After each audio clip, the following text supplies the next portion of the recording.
Welcome to another awesome morning in Kansas City. We are joined by a great guest today, and I think you're going to just feel the warmth and excitement that if just she pours out when she performs and when I think probably she speaks to us. So today we're going to talk to her a little bit about her path, and this is a show that has kind of emerged over the last couple of months during COVID. It occurred to me that I could reach back and ask some of the people I've known through social media if they would be interested in serving as kind of a pathway or at least another possibility of what might come after high school.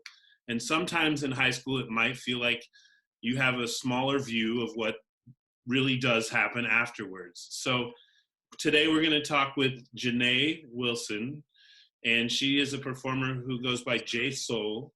Soul is the sun, right? In Espanol. I remember that. It's really a cool word. So Janae's going to take us back through her path after high school. So let's start there. Janae, what year did you also graduate from a very powerful place, it seems like, Paseo Academy?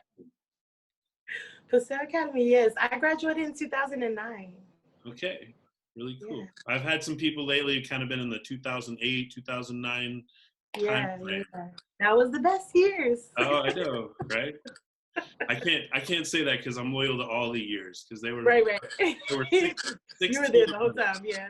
16 of them for me, so it's wow. Yeah, you guys got 4. I got to do that 4 different times, right? Oh, well, I went to the middle school too, so I was still there. All right, fair enough. So tell us, after you left the Paseo experience, and you did a lot of performing there and started hitting the stage at Paseo some, right? Yeah. What came after that? So right after high school, I went right into college, and I slowed down a little bit on performing just to, enjoy the college experience. Then some people heard me sing, and the next thing I knew, I was performing in different shows, events at the college. I was in different talent shows, and of course I won, yay. But I started doing that while I was in college. I had my son, and then I came back home, and then I started gigging more, going to open mics as much as I could, soul sessions on AC Divine, Poetic Notes downtown, and those events gave me exposure. I've had the opportunities to sing background for legends of Shalimar. I don't know if you guys ever heard of the group Shalimar, but I got to sing background for Howard Hewitt. I got to go on tour with Charlie Wilson. Like, I've just been able to do a lot of things just from being on AT Divine and in the music community of Kansas City. Very cool. Yeah, I always, I can't believe more people in Kansas City haven't flocked to Vine, and it's been historically one of those deals that has struggled despite all of what it means and how powerful it really is. Every slam I've ever been to, or little even just corner event, I remember so well. Like, it's printed on me. And yeah, so if people haven't been in 18th and Vine area, go check out the gym or the American Jazz Museum, right? That's where it's happening. Is Blue Note still around, or is it closed? The Blue Room? Yeah, Blue Note. Blue Note's that's in Columbia, Missouri. The Blue Room, I think it's just open for virtual at the moment. I think it may be open sometime this year. I know we rehearse in there. Oh, I bit my tongue. We rehearse it there sometimes for the gym theater shows. Oh yeah, that is the coolest space. I'd love with the grand team. We're just sitting in there, just ready to. Yes, it's a vibe room. Yeah, I love it. Okay, so you went to school. Do you mind telling us where? Where did you go off to, or did you stay in town, or what happened? I went to UCM in Warrensburg. I stayed close. I didn't want to go too far, but by the time I actually went to college, I regretted not going far because it was so close to home, and if I wanted to do music, why didn't I study that? But even without me not being able to go far to study school, I still was able to accomplish what I wanted to musically, or I'm accomplishing now what I want to do musically. Sure. It all leads to something, right? It does. You use what you do. That's wonderful. And so now really your experience is predominantly music, and I mean, you're gigging enough to, that's your deal, right? Yeah. All right. I sing. I actually have gigs. I songwrite. A lot of my work actually is in songwriting and studio work. So it's like what people don't see is what I do the most of. Okay. That's fantastic. And then I was wondering because I look forward to these interviews and remember people a lot. And then I wonder what it must feel like to have, let's pretend you were performing at Paseo yesterday or something. And then it's like today again, now. What does it Yeah. feel like to go from there to where you are now and then have people who know you see you get there? Like, It's a crazy feeling because when I was in Brazil, I was extremely shy. I was extremely quiet. I was involved, heavily involved. I was in orchestra, and I didn't do vocal music until my senior year because I was so shy to sing. I learned how to play the violin to get in Paseo High. So I taught myself how to play the violin to avoid singing, but I was in musicals. I was in the jazz orchestra. I joined the Thelonious Monk Jazz vocal group that we had. But I still was, really quiet. I stayed to myself. So to go from that to who I am now, I feel like my peers from high school, they're like, are you the same person? Like, oh, this is the real Janae. Because I'm just this flamboyant extrovert person on the stage. I'm still shy a little bit. yeah, you've found a way to Express myself. benefit from what you love. And Yeah. yeah, I think that's the coolest thing. That's what I've been interviewing folks, and really they're excited to show that to someone else. And Right. I've continued on that. Like I jumped into teaching 21 years ago, and this is what fills me up too. So it's Right. it's awesome to see other people celebrate that same path of that.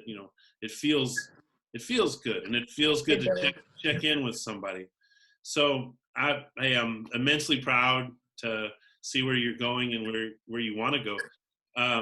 Speaking of that, where do you want to go with this? Do you have any near goals in the mind, or have you set some really strong ones that are in place? Or yeah, all right, let's hear one.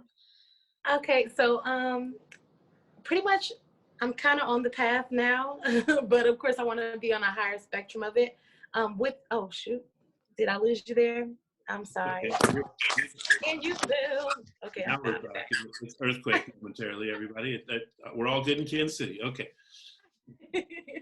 But what I want to do in the future, or at the end goal of what I want to do, I just really want to push somebody else. I never, like, I think I still have that shy spirit in me, but I push people harder than I push myself. Like I could be a really, really great manager to somebody because I have the knowledge of the business. I have the experience.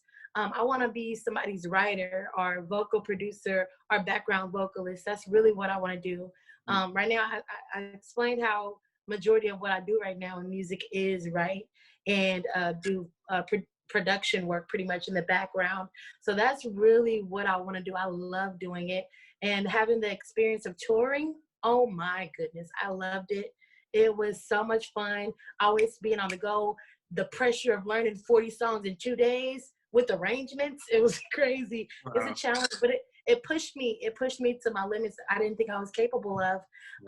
So just learning, being a student of music every day, it's something magnificent.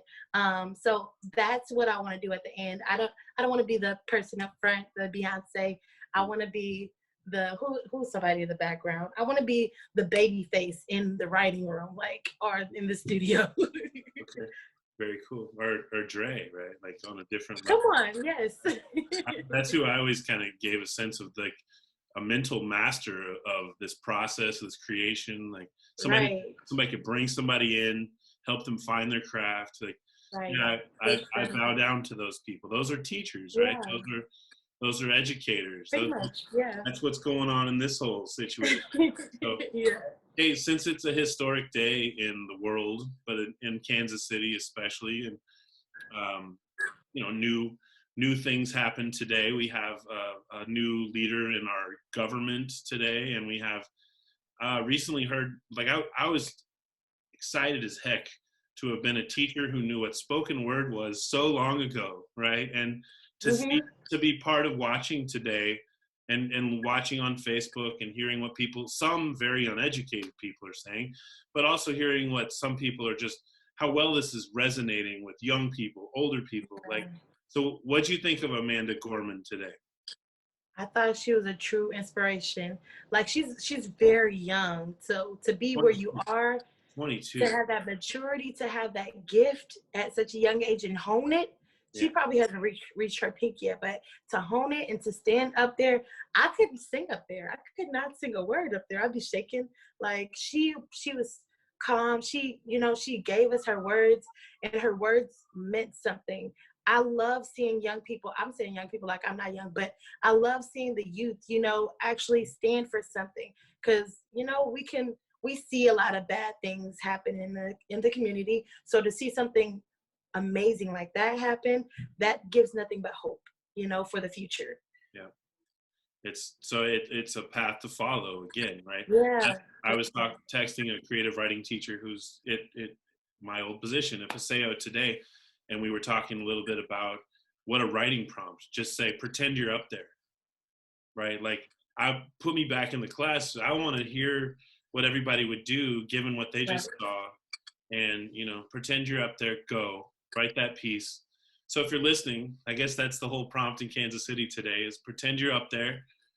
Shoot it to me, Chris Odam, kansascitypublicschools.org. I'll read it. I'll invite you to come talk to me about it or something. So, Janae, this has been fantastic. I appreciate you so much. I'm looking forward to watching your album drop from far away, I guess, and want to keep in touch. One last thing you want to tell young people out there, kind of something to go away on, and then we'll call for this wonderful Friday morning. Yes, of course. Well, I would love to tell the young people, never stop chasing your dream. No matter what happens, anything is possible. You just have to have persistent spirit. You just got to keep going. Don't let anything stop you. No matter what, you got to fight it and you got to make it happen. That's fantastic. It. Thank you, Janae. Okay, Kansas City, you've had another treat here. And I'm telling you, somebody out there watching this concept, just steal it and do it in your own school district. But I will tell you that one thing occurred to me, situation. So we don't hear from people after they come from our system and go out into the world and do well, because other people, unfortunately, are the stories we hear about who do not. And so thank you again. And if you're out there right now and you want to come on and do this story, please, that's how I'm gaining some momentum. And Janae, I'll be sure to ask you to recommend me somebody here in a minute when we're done. But again, this has been a wonderful Real World Learning Friday on the Kansas City Public Schools TV, on our YouTube channel, and certainly on thank you to 38 The Spot for featuring us. I'm Chris Odam. We're going to sign off here. Thanks, everybody in Kansas City. Have a wonderful day.